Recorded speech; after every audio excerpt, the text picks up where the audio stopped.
Hi everybody and welcome to Ozark Folkways Art for Kids. Our project for today is going to be this dancing beetle.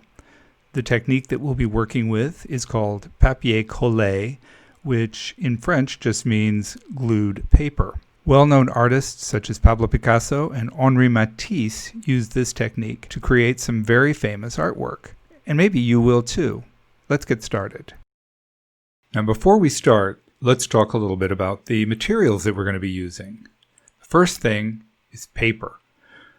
We need a fair amount of paper, 5 or 6 sheets at least. They can be any kind of paper, newspaper stuff, sales sheets, junk mail, pages out of books. It can be magazine pages. Doesn't matter what's on them because we're going to paint over them. We're going to cover up whatever's already there and cut the pages up to use them to create our own artwork. So find yourself a few sheets of paper and have those handy. Next thing you're going to need is the base for what we're doing. And this is also paper or cardboard. Posterboard is ideal. What I have here are just little sheets of a very thin posterboard. So anything like this will do. You just want something that's stiff, a little stiffer than regular paper, but not too heavy and not too rough. And of course, another important thing when you're painting is a paintbrush. We don't need any special paintbrushes. We don't need anything fancy. As long as it's clean and can spread paint or glue, anything will be fine. And we're going to wash them when we're done. And of course, we need paint. In this case, I've got acrylic paint in an assortment of colors. You could use tempera or craft paints. Almost anything is okay as long as it's something that cleans up with water and as long as it's soft and pasty, not the watercolor pads that you get where you have to add water to them. You need black and white, and you need an assortment of colors. You're going to need scissors. Get a good pair of scissors. Keep them handy. And glue. We're going to need some glue. It can be almost anything, but it needs to dry clear and be something that cleans up with water. Plain old Elmer's glue is perfectly fine.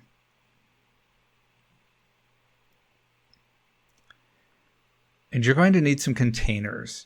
Something to put a little water in to clean your brushes and to mix with paint. Those will be the larger ones. And then also maybe 1 or 2 small containers that you can use to mix paint in or to thin the glue down that we're going to use. And rags. You're going to need something to clean up with. Make sure this is something that you don't care about. You don't want to use your best t-shirt. Just plain old cloth rags. And I think that's it. Now let's do some painting. For this, we're going to need our brush, some water, our paints, and a piece of posterboard. We're going to be creating a background first that the rest of the artwork will be attached to later on. You'll see what happens. First thing, I'm just going to put down a little bit of water just to let the paper know what's about to happen. Now let's dab on a little bit of paint. I'm taking a little bit of blue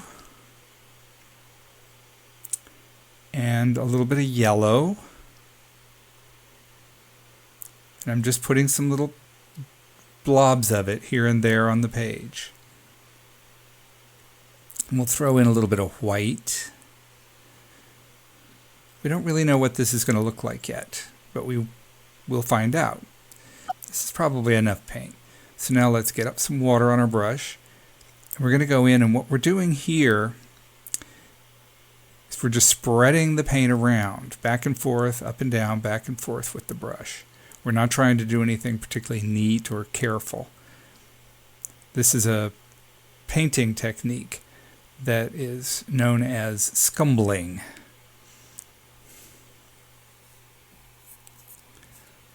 So just keep moving the paint around. Grab more water when you need it. If your paint's too thick, or if it's too hard to move, or if it doesn't spread really easily, grab a little more water. Just keep moving the paint around. You're not trying to get anything precise or neat. We're not trying to make it look like anything right now. The idea of this is that it's a kind of foggy, out of focus background. And we just want this to be what's going to be behind our dancing bug.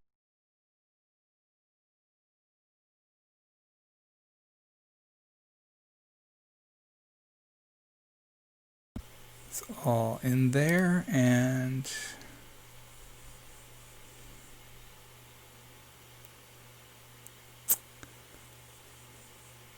there we go. Doesn't look too bad. Now, clean the brush. Always try to remember to clean your brush.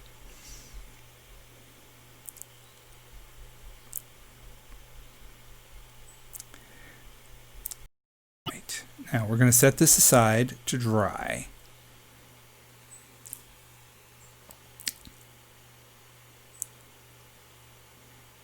And we're going to start another one. Now, to keep from getting paint all over my table, it's kind of too late, as you can see, but still, I'm going to take a piece of the bigger paper and put that down first to protect the top of the table. At your house, you might want to spread out some newspaper or something like that, just to make sure you don't get paint onto the counter or the table or the desk that you're working at. All right, we're going to do this one. We're going to use some red, because we haven't used red yet. So we just do the same thing. We dab some paint around.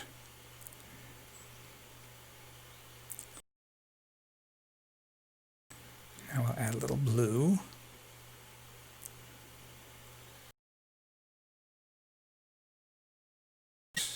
No, we already did red.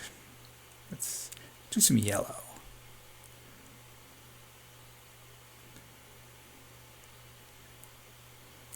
All right, get some water. And we do some scumbling again.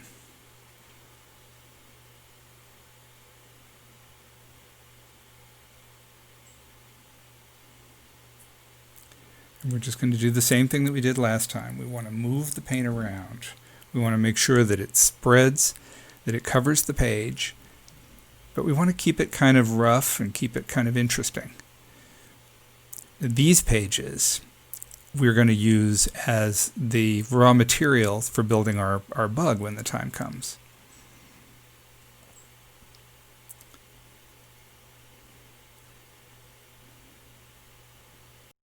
We keep on scumbling here. Get everything kind of mixed up. We don't want to get it too mixed up because we want to have some areas that are a little different from others. So you'll see there's a little bit more yellow or orange in some spots, a little more red in others. And we want that. We like that. Now what we're going to do is something else. There's a word for this too. We're going to scratch into the paint. And this is, in art, this is called sgraffito, which is just from an Italian word that means to scratch. But we're scratching through one layer of paint and into whatever's underneath to make a pattern. So this will add some texture to our page.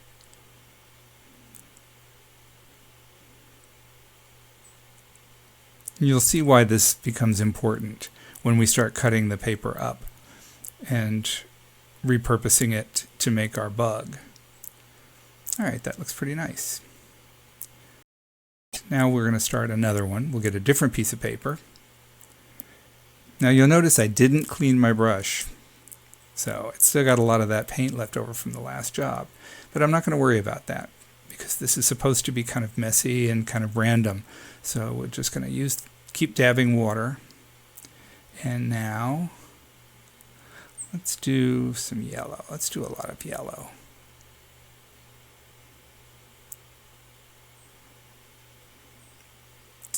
And some white. What the white does is it makes the paint that it mixes with less see-through. It'll make it more opaque. And it'll also lighten it. So let's scumble some more.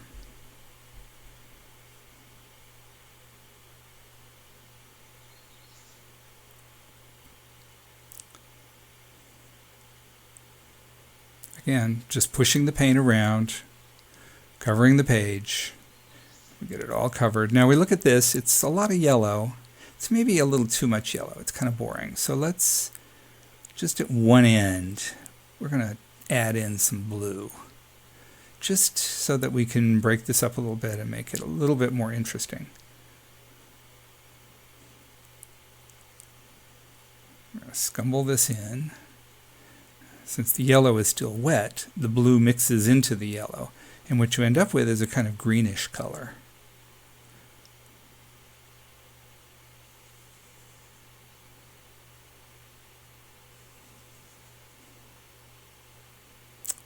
All right, there we go. Now we're going to clean our brush.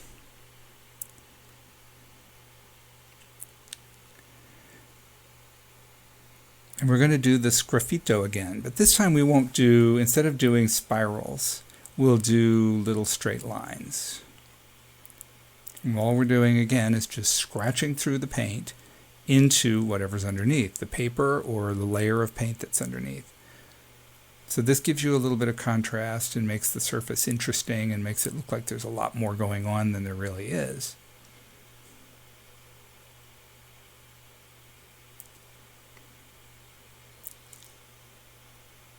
And there's no particular rule about this. You just do as much of it or as little of it as you think you need to get the surface looking good, looking interesting, looking like there's a lot going on. What I do is try to fill the whole space up with the scratches. But you can do it other ways. You can put scratches on top of scratches. You can mix scratches, straight lines and circles, squiggles, whatever you want to do. So let's do one more. This will be the last one. This one's going to be kind of dark. We'll use a bunch of blue because our blue is dark. And we're going to use a little bit of black. We don't want to use too much black because the black is going to make your blue look kind of like grayish. And we don't want to lose too much of our color, but it'll also darken it. So now we're going to scumble these together.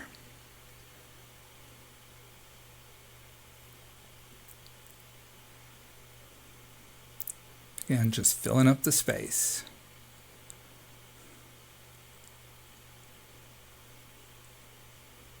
Now, on this one, we're going to do, how about some squiggles?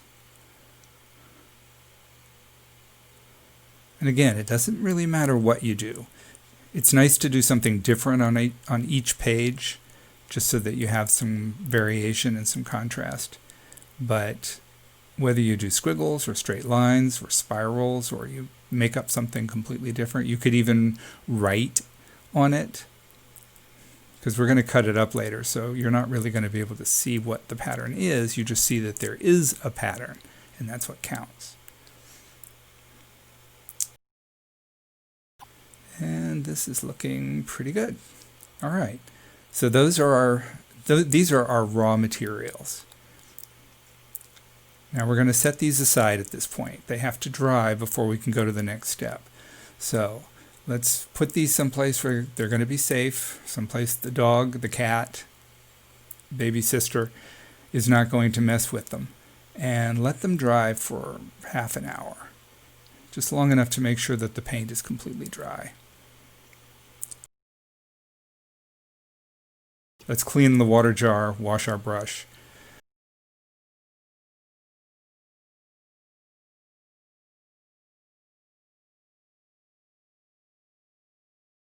All right, now we've got the materials that we're going to be working with. We have a background and we have 3 separate pages of painted paper.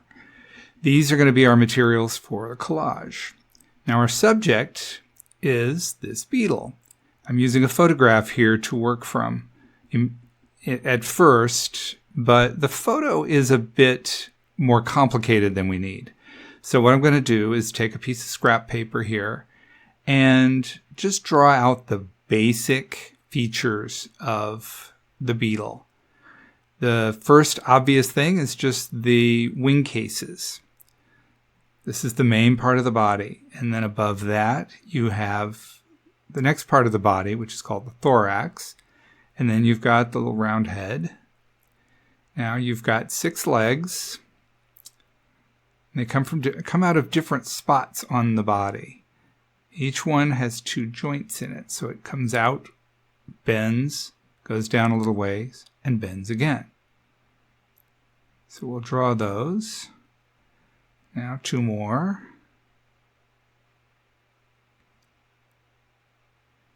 And you'll notice that all the legs have the same joints. They bend once, then they bend again. So if you can do one, you shouldn't have any trouble doing all 6.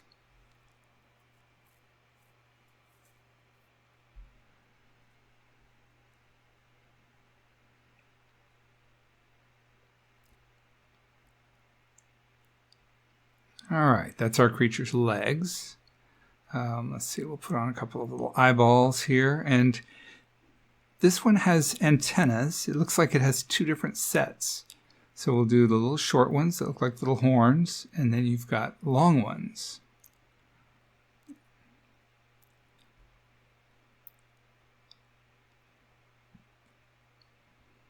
There.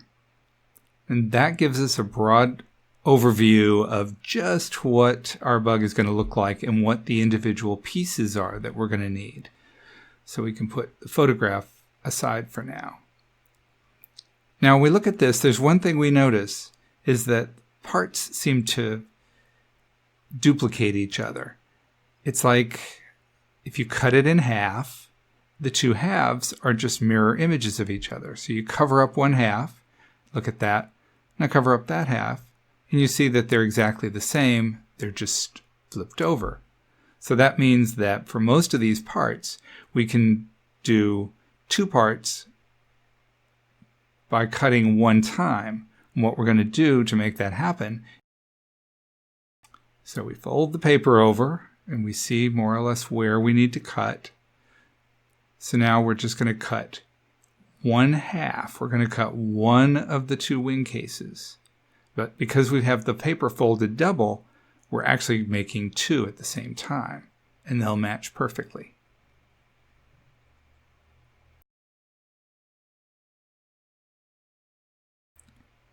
Okay, we can set the rest of the page aside for now. Now, when we unfold our wing cases, you'll see all we need to do is just cut right along that crease. And now we have 2 sides. So far, so good. Now, for the moment, we're just going to take these and set them aside against the background so that we can see what parts we have and more or less where they're going to go. We're going to take these off again in a little bit and then glue them down securely. But for now, we're just going to pile them up over there. So now we need to do the thorax. So we're going to do this one in a different color. The blue's kind of dark, so let's go for the yellow. And we're going to do it the same way. We're going to look at the halves. We're going to cut half of the shape out. But because our paper's folded double, it's going to give us both halves. This time we won't cut the halves apart. So now we're just going to cut a half circle.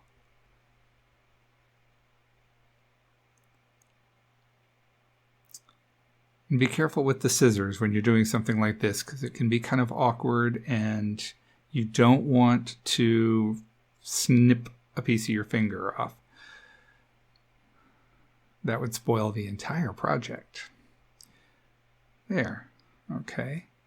So there's the beetle's thorax. So now we need the head. So let's go back and do that with the red.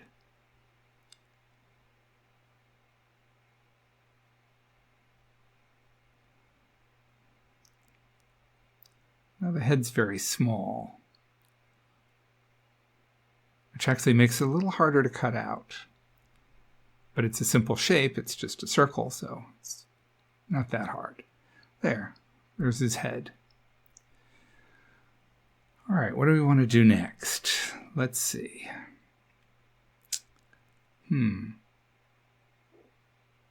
Legs? No, let's do the antennas next.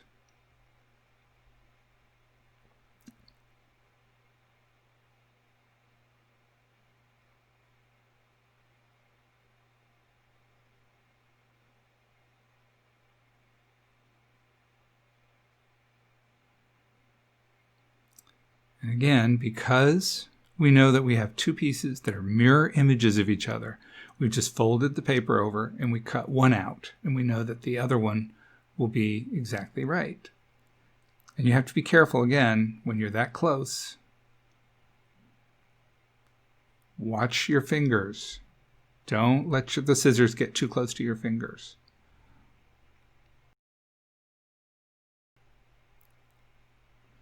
All right. There's the big antennas. Now we want the two little ones.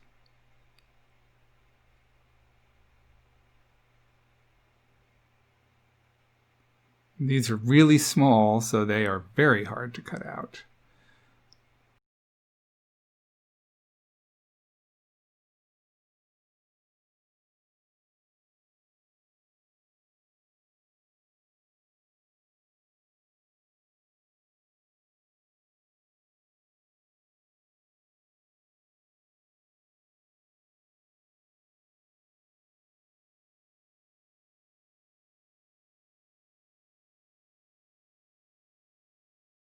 If you've got a little box or something handy, put all of the cut pieces into that box, and you'll have them for later in the project if you need them, or for another project.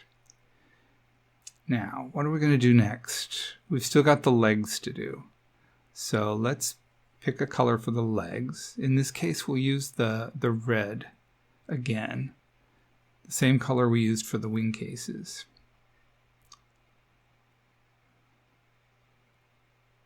So we're going to fold our paper over.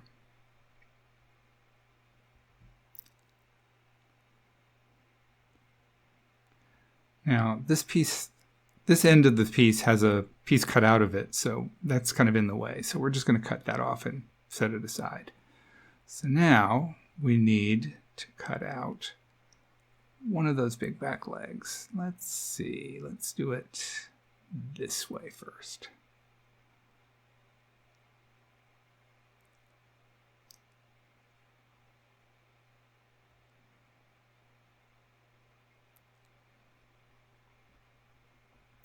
And this may take a couple of tries. When you're doing something like this that has these odd angles on it, sometimes it can be confusing. If you mess it up the first time, don't panic. Just set those pieces aside. You might use them for something else later. And go ahead and try another one. If you need to, you can even sit down with a pencil or a pen and try drawing out the legs onto the paper that you're going to cut. All right, now we have the two back legs. We're just going to lay those in roughly where they're going to go. All right, let's take all our pieces and put them in the box for later. All right, now we need to do the next two.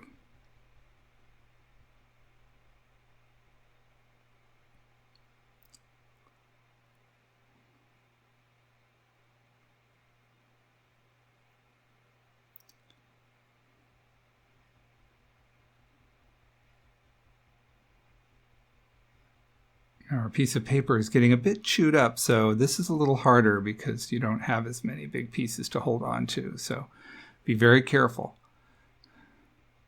Try to make sure that the pieces line up. And there we go. Perfect. And we're not trying to make everything exactly where it's going to be. We're just positioning everything generally so that we can come back to it later. Okay, now we have one more pair of legs. So we're going to cut this extra bit off. That'll make it a little easier. Sometimes it's easier to do these really small, delicate cuts on a smaller piece of paper. So if you cut a little bit of the extra off. I'm going to figure out what's the best angle to hit this from here. All right, there we go.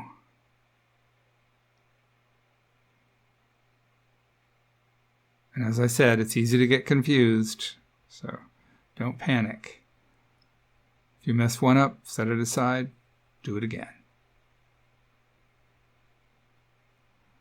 And there we go. Put those aside, along with all these little pieces, and we have the last two legs.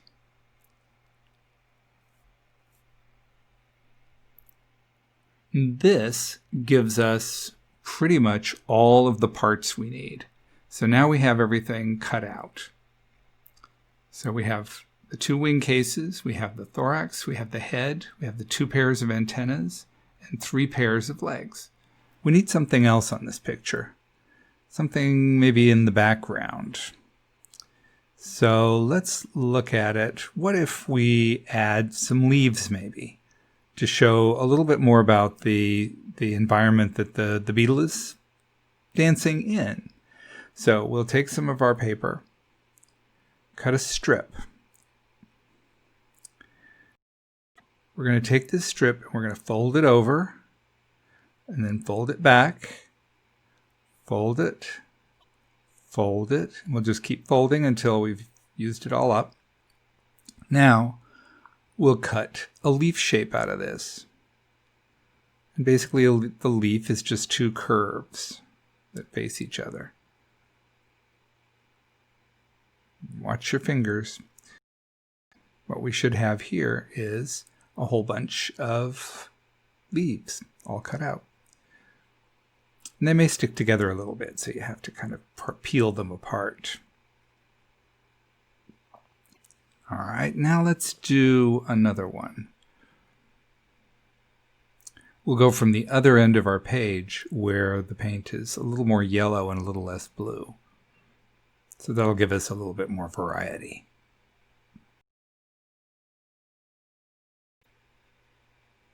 We go through the same process, fold it, fold it, fold it, and fold it, and then just go back and cut.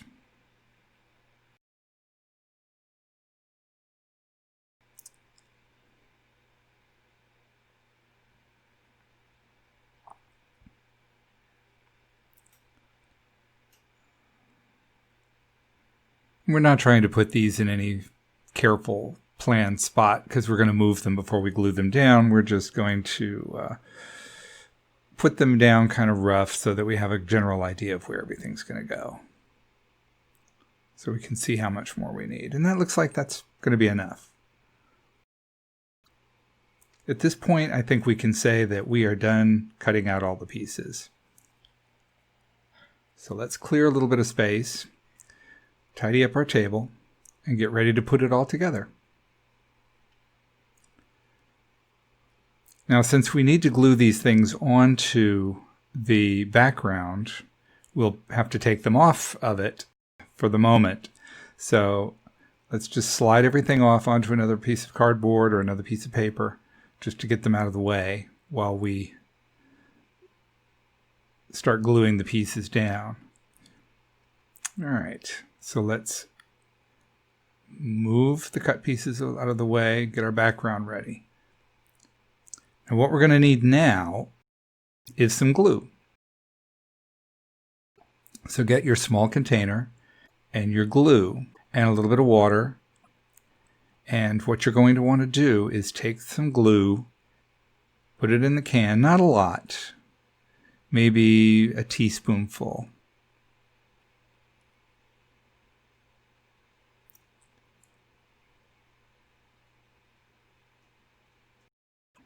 That's enough. And you see how thick the glue is. That's too thick for us. So we're going to add a little bit of water, just a splash, about as much water as there is glue. And we're going to mix that up very carefully. What we want is for our glue to be about as thick as milk. So we want it to kind of look like milk in the can. That looks pretty good. All right, now we're ready to actually start gluing with it. So let's start with the big pieces, just like we did when the cutting. We're going to take our brush, get a little bit of the glue, and just cover the back of the piece. Now, stick it down where it belongs. And if you don't get it perfect the first time, as long as it's wet, you can always peel it up and stick it back down. So don't panic. Now, once we've got it in place, we'll take a little bit more glue and brush the glue over the top of the whole thing. Because the glue dries clear, so it'll just be like a varnish that'll help hold it in place. Now let's do the other side.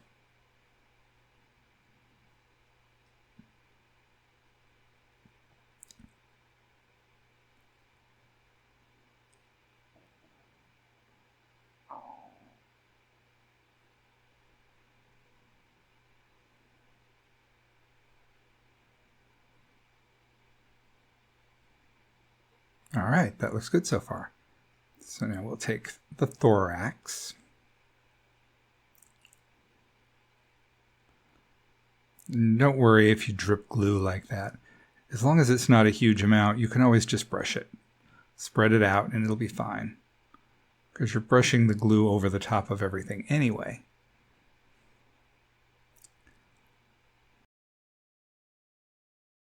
Now we'll do the head.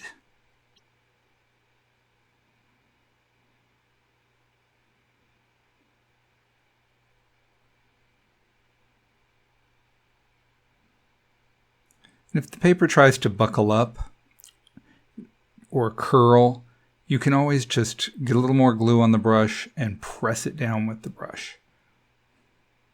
Once the glue soaks in a little bit, the paper will relax and lie flat.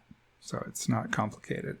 Now in this case, because the piece that we're gluing is so small, it's going to be easier just to brush the glue right onto the background and then stick the piece on there. So instead of trying to paint the back of the antenna with glue, we'll put the glue where we're going to put the antenna instead on the background.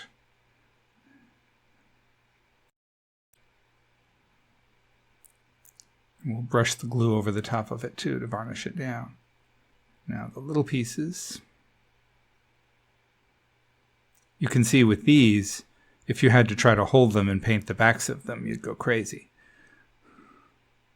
This is a much easier way for the small pieces.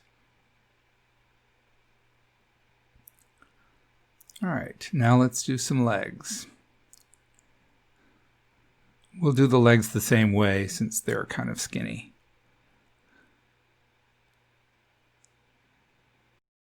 We just brush some glue down. Stick the leg down onto the glue and then brush a little more glue over the top. You brush it several times just to make sure that it's nice and smooth and flat. Brush on some glue, stick on the leg, push it down, make sure it's flat, and brush.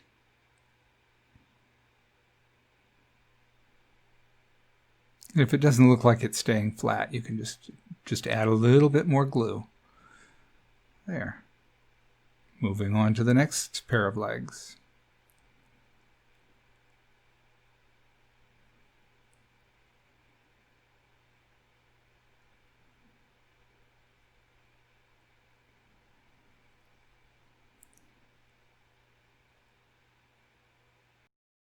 And you see, I didn't quite get it right, so I just picked it up and stuck it back down, as long as the glue is still good and wet.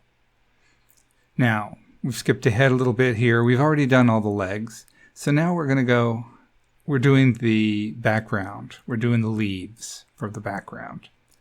Same process. We'll just brush a little glue down onto the cardboard, stick the leaf down onto it, and then brush a little more glue on top.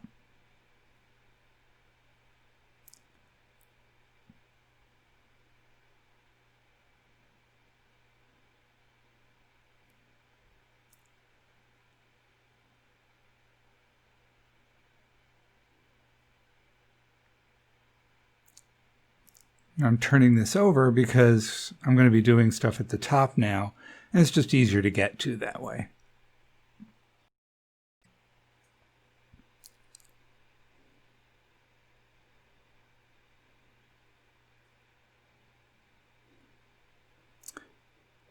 And we just keep doing the same process. Brush on a little glue, stick on a leaf, brush on some more glue on top of it. Keep doing that until you've used up all the leaves that you cut out.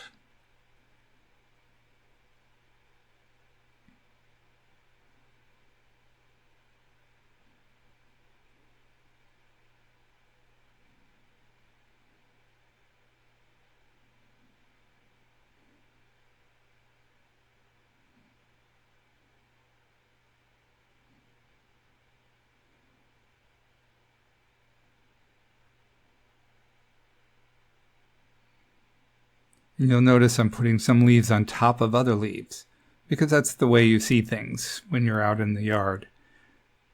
Everything isn't just all in one layer. It makes it a little more interesting looking too. Okay, we're going to add one more down here. And I believe that takes care of all of our leaves. And now we're done. We have a dancing beetle.